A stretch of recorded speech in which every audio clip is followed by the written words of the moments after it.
Welcome back, everyone. We've got the FIIO K13 R2R fresh off the presses and thought I'd do a quick unboxing.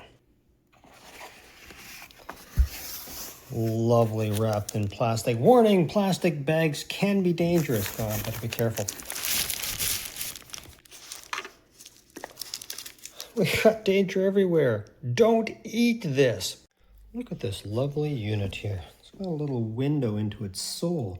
R2R. I guess that's all the little resistors lined up there. Sorry for the reflection. Looking at the unit, we have a menu and input knob as well as a separate volume knob. That's kind of nice having those things separated. A full-size 1/4-inch jack, and I believe this is the 4.5mm balanced input.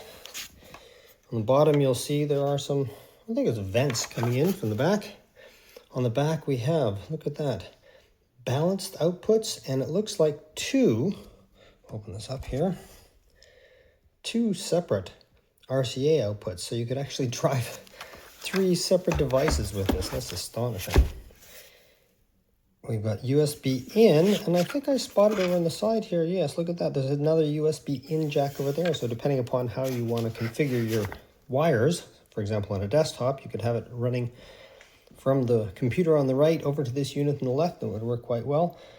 You'll see there's USB in, optical in, and coax in. And interestingly enough, there's a DC-AC switch because this unit has its own internal power supply. I believe it's probably switch mode. I can't imagine it being linear in this box. It's just not heavy enough. And then a little switch to say, do you want to switch back and forth? That should be an interesting comparison when it gets into seeing what happens with DC, a separate external supply or not. Here we have a little box of goodies. What's inside of here? On the side we've got a nice little remote control, power cable, a USB A to C cable, yep, and